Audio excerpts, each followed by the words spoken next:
이제 바로 이어서 130일의 발송배정기술사 요약 해설을 좀 해드리겠습니다. 자, 보시면은 130일의 분석 종합 및 향후 대응 방안이라고 제가 타이틀을 달았고요. 뭐 입에 잘 안 붙는데 보시면은 이제 교시별로 문제가 어떻게 출제가 됐는지를 제가 간단하게 좀 정리를 했습니다. 여기 보시면은 뭐 선이라고 돼 있죠. 선. 이건 뭐냐? 먼저 선택을 해서 공부해야 되는 거. 기본 문제에 해당이 되는 거. 70% 안에 들어가는 거. 후라는 건 뭐냐면 요건 난이도가 있기 때문에 기본적인 걸 먼저 하고 나중에 이제 심화 과정, 응용되는 문제니까 요게 완성이 되고 50점 이상이 나왔을 때 이제 그 다음 단계, 약간 수준이 높은 그 단계에서 후적으로 후순위로 공부해야 되는 거. 선순위, 후순위. 그 다음에 벌일 4해서 요거는 나오긴 하지만은 이건 다시 나올 확률이 대단히 적다. 그 다음에 기본에도 해당이 안 되기 때문에 이걸 공부해봐야 기본 실력을 늘리는데 도움이 별로 안 된다. 이런 문제로 분류한 겁니다. 자, 먼저 공부해야 되는 거 기본에 해당되는 게 1교시 10문제가 나왔죠. 77%. 그러니까 내가 기본을 충실히 했다고 하면 1교시는 점수가 잘 나왔을 거예요. 그 다음에 2교시로 넘어가니까 선이 3문제, 후가 2문제. 여기서 이제 해결해야 되는 거고 스킵하는 문제, 4에 해당이 되는 문제가 한 문제가 나왔다. 이건 하지 마시라는 거예요. 공부하지 마셔라. 이것까지 하게 너무 공부 범위가 넓고 깊어지기 때문에.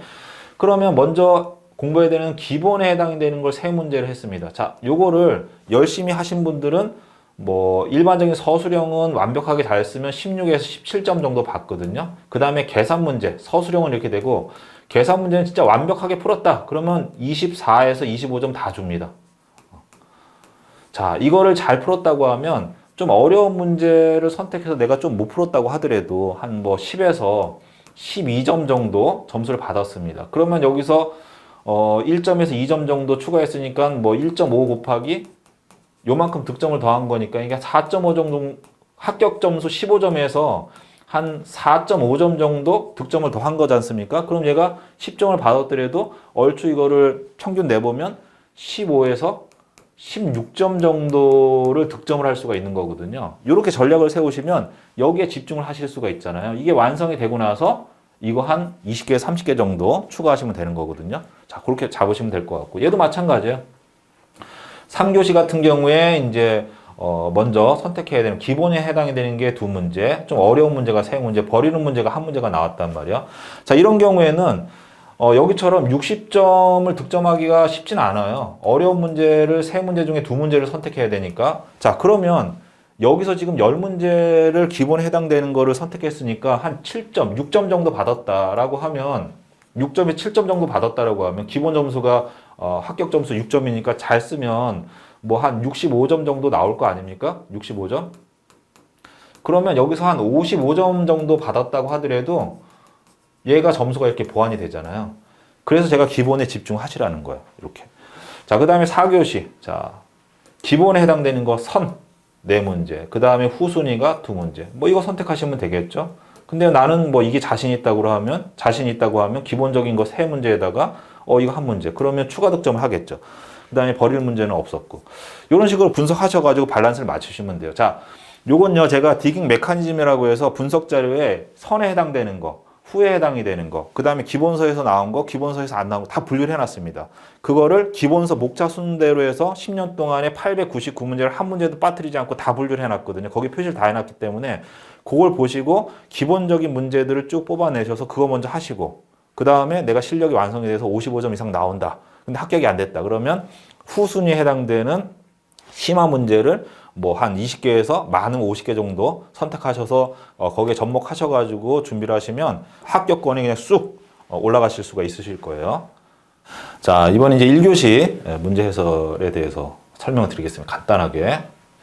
자, 요거는 요 1교시에 대한 자료는요, 제가 일일이 다 설명드리지는 않겠습니다. 요거는 문제 해설서에 제가 다 요 내용을 실어 놨거든요. 그거를 시간 좀 내셔가지고 뭐 찬찬히 좀 보시면 될 것 같아요. 뭐 전체적인 어떤 문제 해설 분량이 한 130페이지, 150페이지 정도 되기 때문에 이걸 한번 다 보는데, 제대로 보는데 한 일주일 정도 소요되지 않을까 싶거든요. 보통 우리가 학원에서 진도를 나가게 되면 주당 한 30페이지 정도 나가니까 그거에 한 5배 정도 되는 분량이기 때문에 적은 양은 아닙니다. 이거를 뭐 제가 한두 시간 강의를 한다고 해서 다 이해하실 수 있는 게 아니기 때문에 이거는 간단하게 소개를 해드리고 그 자료를 좀 보시면서 스스로 좀 생각도 좀 하시고, 분석한 자료가 이게 무슨 뜻이지? 한번 나름대로 시간을 가지고 좀 고민도 하시고 이러면서 좀 보시는 게 도움이 될 것 같고요. 보는 방법에 대해서 말씀을 드리겠습니다. 1교시 같은 경우에 제가 이렇게 10문제가 기본 문제에 해당이 된다라고 정리를 해놨지 않습니까? 거기에 대한 간략한 문제를 정리해 놓은 자료가 있어요. 이게 어디서 출제가 된 출처도 제가 이렇게 다 표기를 해놨습니다. 이렇게.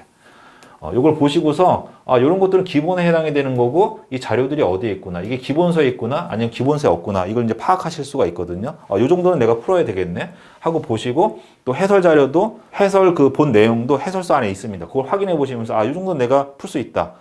근데 이건 기본에 해당이 되는 건데 잘 모르겠다. 그럼 그건 더 공부를 하셔가지고 자기 걸로 만드셔야 돼요. 이렇게 기본에 해당이 되는 거.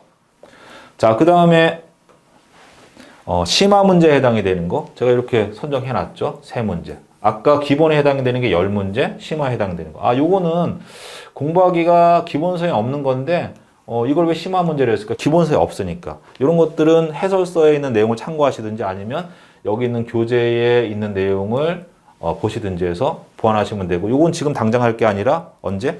기본에 대한 문제를 완벽하게 습득한 다음에 내 걸로 만든 다음에 그 다음 단계에서 이걸 하시면 되는 거거든요. 그 다음에 송전 용량을 계산하는 건데 이거 좀 난이도가 있는 거구나. 좀 어렵네. 해설서 내용을 보시면 알아. 이게 좀 어렵구나. 그럼 내가 지금 당장 이거부터 할 게 아니라 언제부터 한다. 정하시면 되는. 그래서 이제 후순위를 정해 놓은 거고요. 조상 설비 용량도 마찬가지로 이런 것들은 해주면 좋은데 좀 쉽지는 않다. 그래서 이건 나중에 해도 되고 어느 정도 실력이 올라간다면 하면 되겠다. 그 다음에 스킵 문제는 안 나왔다. 이렇게 이제 분류를 해놨습니다. 자, 그 다음에 문제 해설 내용에 보시면 각 문제마다 제가 출처를 다 표기해 놨어요. 해놨고, 요게 기본에 해당이 되는 건지 스킵에 해당이 되는 건지 아니면 후순위에 해당이 되는 건지 다 표현해놨고, 그 다음에 이것과 유사한 문제들이 어떻게 출제가 됐는가, 발송 배전에 해서 이게 기본 등급에 해당이 되는 건지 심화 단계에 해당이 되는 건지 버릴사에서 스킵에 해당이 되는 거 다 표기해놨고, 관련된 문제가 건축 전기에서 출제된 사례가 있는가, KC 규정과 관련해서 여기도 전부 다 각 회차별하고 난이도하고 다 제가 분류를 해놨습니다. 이거 보시면은 내가 어떤 문제에 집중해야 되겠는가에 대한 방향성을 잡으실 수가 있겠죠. 그 다음에 여기 보시면 문제 해설에 대한 답안도 이렇게 다 해놨습니다. 자, 제가 이거를 강의를 하지 않는 이유가, 이거는 기술사 각 회차별 문제들은 교재의 어떤 그런 목차 순서대로 쭉 돼 있는 게 아니고 여기저기 있는 내용들이 1번, 2번, 3번이 막 산발적으로 규칙적이지 않고 이렇게 흩어져서 문제가 이렇게 나오기 때문에 이거를 강의를 해도 이해하기가 좀 어렵습니다. 그래서 제가 이렇게 돼 있다는 걸 안내를 해드릴 테니까 교재에 있는 내용을 해설서에 있는 내용을 보시면서 그걸 파악을 하시면 될 것 같아요. 자, 이렇게 돼 있고요. 그 다음에 제가 이 분석 자료는 한 250페이지 분량으로 해서 디깅 메커니즘이라는 DM이라는 선우사 자료를 만들어 놨습니다. 그래서 우리 수강생분들은 제가 한 권씩 다 나눠 드렸고, 또 이제 구매를 하실 수 있게끔 만들어 놨기 때문에 전체 문제를 한 문제도 빠지지 않고 10년치에 899문제를 다 분석해서 분류를 다 해놨거든요. 어떻게 분류를 해놨냐면 이렇게 분류를 해놨어요. 기본서 목차 순에 맞춰서, 요 기본서입니다. 송배전공학의 1장의 송배전 계통의 구성 해서 분류를 해놨고, 그 다음에 기본 문제에 해당이 되는 거, 심화 문제에 해당이 되는 거, 그 다음에 스킵 문제 건너뛰는 거, 그 다음에 여기서 출제된 문제가 기본서의 출제 비중이 얼마나 되는가 다 분류를 해놨고요. 그 다음에 기본에 해당이 되는 거에 시간에 몇 %를 투자해라, 제가 다 표기해놨습니다. 그 다음에 송배전공학의 목차 순서대로 여기서 무슨 문제가 출제됐는지 다 분류를 다 했고요. 그 다음에 이 문제의 난이도, 그 다음에 이 문제가 송배전공학에 어디서 출제가 됐는가, 이런 것까지 다 표기를 해놨어요. 이걸 보시면 방향을 스스로 잡으실 수가 있겠죠. 이걸 보시든지 내년에 출간될 발송배전 기술사 해설서 안에 이 내용들이 다 수록이 되어 있으니까 우리 수강생분들은 제가 나눠드린 자료 혹은 구매하신 디깅 메커니즘 자료를 보시면 되고요. 우리 수강생이 아니신 분들은 내년에 출간되는 그 해설서 자료를 보시면 방향을 잡으실 수가 있으실 거예요. 이렇게 다 보시면 제가 한 문제도 안 빠뜨리고 여기에 이 문제에서 핵심이 되는 내용을 기본서의 목차 순서대로 이 핵심 키워드들을 다 분류를 이렇게 해놨죠. 기본, 심화, 이런 거, 스킵 다 해놨고, 그 문제들이 여기 다 들어가 있고, 여기에 난이도가 다 표현이 돼 있고, 여기에 출처를 다 기록을 다 해놨습니다. 이렇게.